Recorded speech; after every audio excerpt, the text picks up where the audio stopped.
বাংলার টিপস বা চ্যানেলে সবাইকে স্বাগত জানাচ্ছি।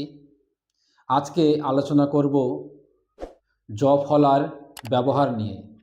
বাংলা বাক্যের শব্দগুলিতে আমরা দেখে থাকি জ ফলার ব্যবহার। কোথাও উচ্চারিত, কোথাও অনুচ্চারিত, কোথাও বা দিত, কোথাও উচ্চারিত হচ্ছে অজ ফলা আ, কোথাও উচ্চারিত হচ্ছে এ হিসাবে। তাহলে পুরোপুরি আমরা আজকে শিখব এই ভিডিওর মাধ্যমে।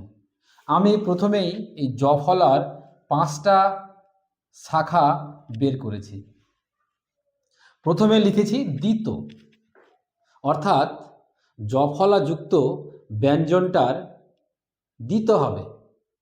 কিভাবে হচ্ছে সেটাই দেখি। বাক্য বাক্য, পাঠ্য পাঠ্য, মিথ্যা মিথ্যা। আরও এরকম উদাহরণ আছে, উদ্যান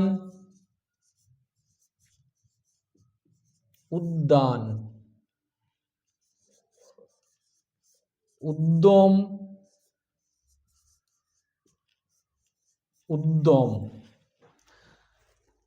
এই যে আমি বললাম যে যুক্ত, জফলা যুক্ত ব্যঞ্জনটির যে দিত ঘটেছে, এটার দিকে একটু ভালো করে ভাবলে বা বুঝলে আমরা দেখতে পাবো যে দিতটা কিভাবে হচ্ছে। এই যে শব্দটা রয়েছে বাক্য, পাঠ্য, মিথ্যা, উদ্যান, উদ্যম, সব ক্ষেত্রে কিন্তু দিত ঘটেছে। তাহলে এখানে দেখতে পাচ্ছি যে বাক্যতে এখানে কয়জ ফলা শব্দটার শেষে আছে, এখানেও শেষে আছে, এখানেও শেষে আছে, এখানে মাঝে আছে, এখানেও মাঝে আছে।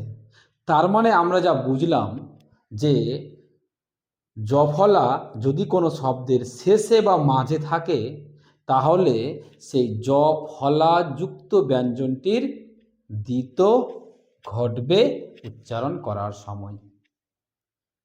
তাহলে দিতটা আমরা বুঝতে পারলাম। এবার চলে আসি অজ ফলা আ। ব্যথা বানানে বৈজফলা আর থয় আকার ব্যথা, কিন্তু আমরা উচ্চারণ করি ব্যথা, তখন বৈজফলা আকার হয়ে গেছে। এখানে বয় জফলা কয়তযুক্ত ব্যক্ত, উচ্চারণ করি ব্যক্ত। ব্যবহার, উচ্চারণ করি ব্যবহার। এই যে তার মানে শব্দের শুরুতে যখন জফলা আছে তখন আমরা সেটাই কি করছি, অজফলা আ উচ্চারণ করছি। এবার দেখি এ কিভাবে হচ্ছে। ব্যতীত বৈজফলা তয় দীর্ঘিত ব্যতীত, এটাকে আমরা উচ্চারণ করছি ব্যতীত। এটা হচ্ছে ব্যক্তি, বৈজফলা আর কয়তযুক্ত ঋষি ব্যক্তি, এখানে আমরা উচ্চারণ করছি ব্যক্তি। তার মানে একটা জিনিস এখানে লক্ষ্য করলে দেখতে পাবো যে এ আর অজফলা আ এই দুটোর পার্থক্যটা। এখানে বয়জফলা রয়েছে, এখানেও রয়েছে, এখানেও রয়েছে, এখানেও রয়েছে, কিন্তু এখানে অজফলা আ হচ্ছে, এখানে এ হচ্ছে। ভালো করে লক্ষ্য করলে দেখতে পাবো এখানে জফলা যে বর্ণটিতে আছে তার পাশে কিন্তু দীর্ঘ ই বা হ্রস্ব ই আছে। এখানে কিন্তু হ্রস্ব ই বা দীর্ঘ ই নেই। তার মানে যদি শব্দটার শুরুতে জফলা থাকে তাহলে আমরা অয়ে জফলা আ উচ্চারণ করব। আর যদি শুরুতে থাকে আর তার পরের বর্ণে বা যুক্ত বর্ণে হোক হ্রস্বই কিংবা দীর্ঘই থাকে, তাহলে আমরা এ উচ্চারণ করব। তাহলে আমরা অজফলা আ আর এ, এই দুটো বুঝতে পারলাম। এবার আমরা দেখব কোথায় জ ফলা উচ্চারিত না হয়ে এই যে বর্গীয় জয় হস্চিহ্ন ঝয়ের উচ্চারণ হচ্ছে। এখানে লেখা রয়েছে হ্রস্ব উ হয়ে জ ফলা, এখানেও লেখা রয়েছে হয়ে জ ফলা, কিন্তু দেখলে বোঝা যাচ্ছে যে হয়ে জ ফলার উচ্চারণটা কিন্তু আমরা হয়ে জ ফলা করছি না। আমরা কি বলছি উহ? না, এটা আমরা কি উচ্চারণ করছি? উজ্ঝ। তেমনি দাহ না বলে কি বলছি? দাহ্য। আরো উদাহরণ রয়েছে,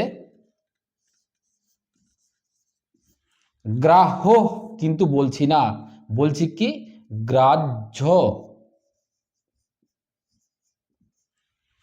তাহলে বোঝা গেল যেখানেই হয়ের পরে জ ফলা থাকছে সেখানে আমরা না হ উচ্চারণ করছি না জ ফলা উচ্চারণ করছি, তার বিনিময়ে কি করছি?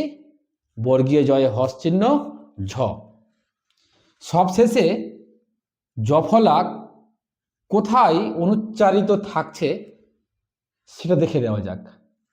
উদাহরণ দিয়ে রেখেছি দন্ত, স্বাস্থ্য, লক্ষ্য, মর্ত, ওষ্ঠ। এই শব্দগুলোর শেষে কিন্তু জ ফলা রয়েছে, কিন্তু সেই জ ফলা উচ্চারিত হচ্ছে না। যেরকম দন্ত, এর পাশে যে জ ফলা রয়েছে এটা দিলেও যা উচ্চারিত হবে, না দিলেও তাই উচ্চারিত হবে। একই ওষ্ঠ, আমি জ ফলা দিয়েও ওষ্ঠ বলছি, আর জ ফলা না থাকলেও ওষ্ঠ এটাই উচ্চারণ করব। তার মানে ভালো করে দেখলে বোঝা যাবে যে শব্দের শেষে জ ফলা রয়েছে আর তার আগে কিন্তু যুক্তাক্ষর বর্ণ রয়েছে প্রত্যেকটাতে। তার মানে যদি কোনো শব্দের শেষে জ ফলা হয় আর তার আগে যদি যুক্তাক্ষর বর্ণ থাকে তাহলে সেখানে জ ফলা উচ্চারিত হবে না। শুধু তাই নয়, শুরুতেও যদি থাকে সেক্ষেত্রেও আমরা উচ্চারণ করি না। আছে এরকম কিছু নিয়মের শব্দ, যেরকম ব্যুৎপত্তি, নুন, এই দুটি শব্দ লক্ষ্য করলে দেখতে পাবো এখানে বয়ে জ ফলা রয়েছে আর তার সাথে কিন্তু হ্রস্ব উ, এখানে দন্ত নয় জ ফলা রয়েছে তার সাথে কিন্তু দীর্ঘ উ, কিন্তু উচ্চারিত হচ্ছে না। ব্যুৎপত্তি, জ ফলার উচ্চারণ হয়নি, এখানেও জ ফলার উচ্চারণ হয়নি।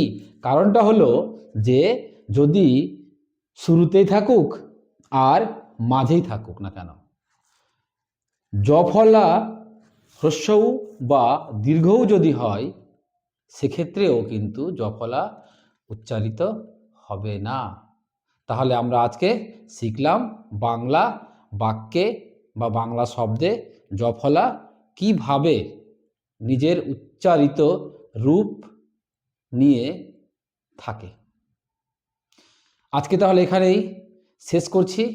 ভিডিও ভালো লাগলে বা কিছু উপকার পেলে চ্যানেলটিকে সাবস্ক্রাইব করবেন। আপনার দিনটি ভালো কাটুক, সুস্থ থাকবেন।